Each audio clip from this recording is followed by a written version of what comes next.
Welcome to Time-Tested Mastery Life Lessons Sell.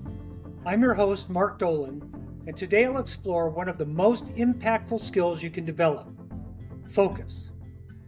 If distractions have ever derailed your progress, or you've struggled to build habits that stick, this will be for you. Focus isn't just about what you pay attention to, it's about what you become. Earl Nightingale said it best: you become what you think about. Today we'll uncover why distractions win if passion is missing, how to cultivate focus through small actions, and how the compound effect of focusing on the important details over time will compound and transform your life. Plus, I'll share one action step to help you build a keystone habit to get you started. Now, a big thank you to today's show sponsor, Cassie Winterrout at M5 Financial. Cassie is a San Diego native and seasoned lender with a diverse background in the mortgage industry. With over 16 years of experience, Cassie is known for her dedication to exceptional client service, earning her the title of the Friendly Lender. She resides in San Diego with her husband, Trevor, their 5-year-old son, Jake, and a cat named Bacon. My sales team and their clients and my own family members have worked with Cassie and all gave her great reviews. If you are looking for an extraordinary lender, you can reach her at 858-999-1778. Let's start with a working definition. What is focus? Focus is the center point of interest or an activity. Focus has the mysterious ability to influence outcomes, especially your own.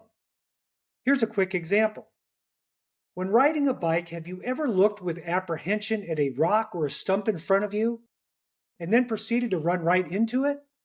Well, that is precisely how the magic of focus works.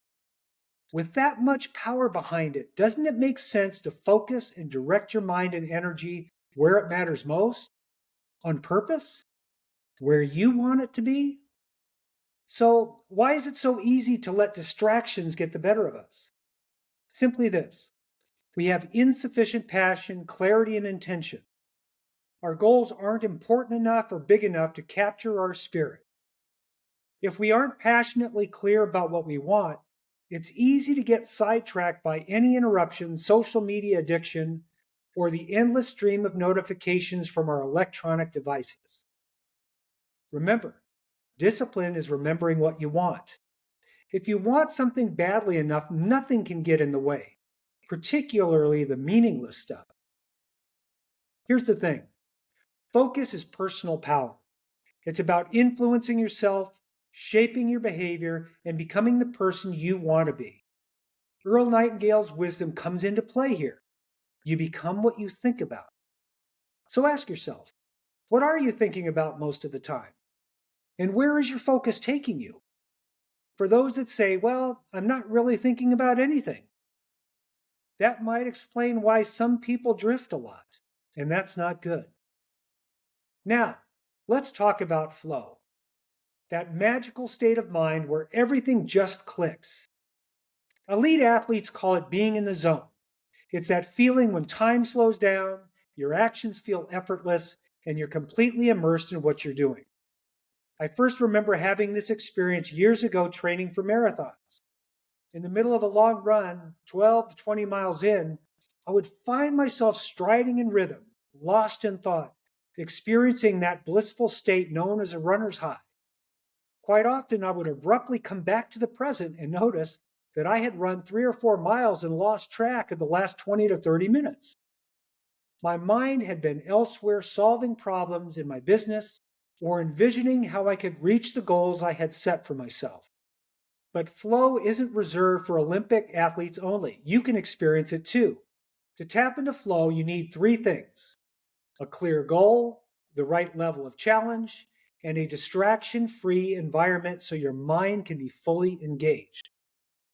That is the key: a distraction-free environment.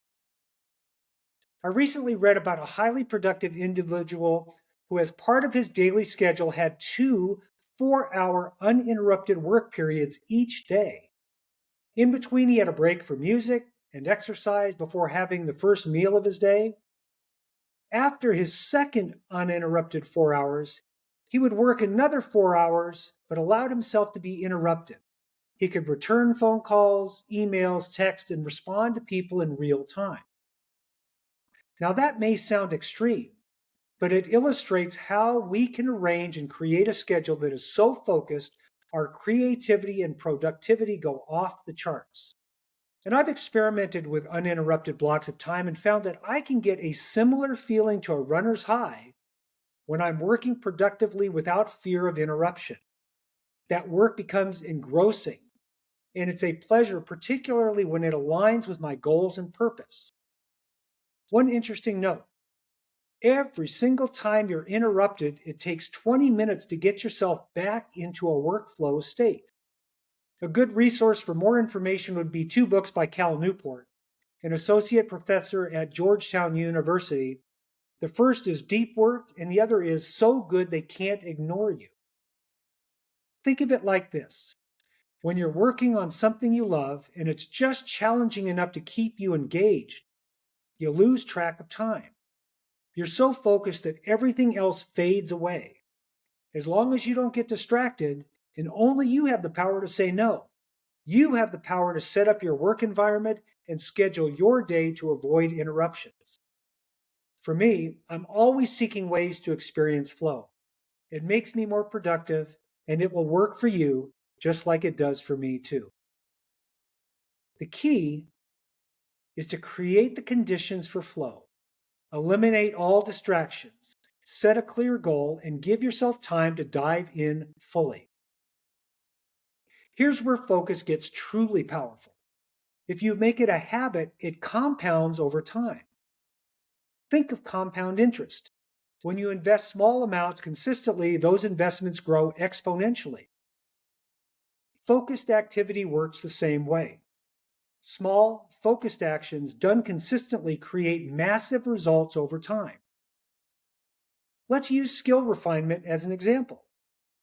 Imagine you want to become a better public speaker. It's often said that public speaking is the greatest fear people face. That was certainly true for me 30 years ago.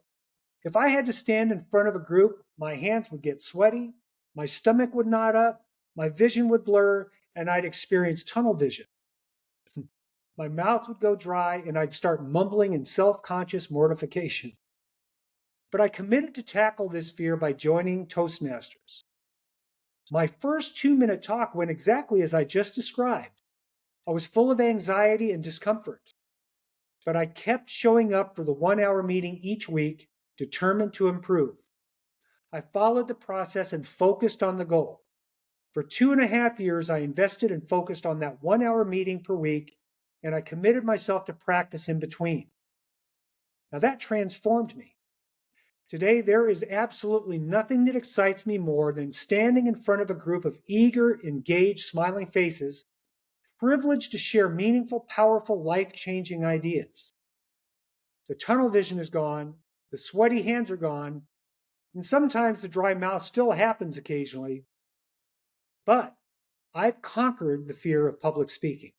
My takeaway: focused effort and consistent practice can help you overcome even the most daunting fears. I encourage you to join a Toastmasters International group near you if fear of public speaking is a problem for you. It worked for me, and it will work for you too. That's an example of the compound effect. A couple of hours a week for 2.5 years. Progress seemed invisible at first, but every small action builds on the one before it.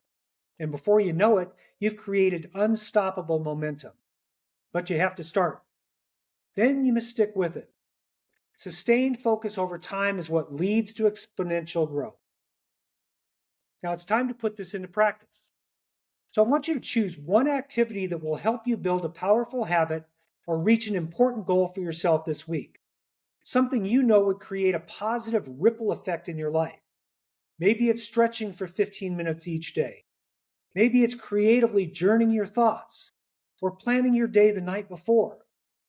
Maybe you need to call all your current clients and update them on all their deals every single day. Make a date with yourself. Put it in your calendar. Whatever it takes, just commit to doing it. Then consider what possible distractions and interruptions you might face.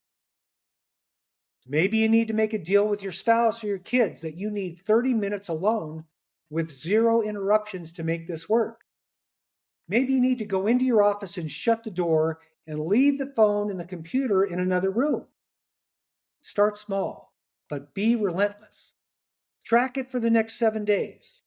You can use a journal, a habit tracker app, or even a simple checklist. The key is to build consistency, which is as close to perfection as we will ever get. And don't forget to celebrate your wins, no matter how small. Every step forward is progress, and every small win reinforces the habit you're trying to build. Focus is your superpower. It's how you tap into your personal power. It's how you unlock flow and leverage the compound effect to achieve extraordinary results. And it starts with small, consistent actions. So here's the reminder for your challenge of the week. Choose one goal or habit, schedule it, eliminate any distractions and interruptions, track it daily, and stay consistent. Share your progress with me on social media using the hashtag #TimeTestedMastery. I'd love to hear how you're doing. And next week, we're going to dive into time management strategies. It's going to be a powerful week, so don't miss out. Now, if you found today's message helpful, please share it with a friend who could benefit from it as well. Thank you for tuning in to Time Tested Mastery Life Lesson Cell. I look forward to talking to you next week.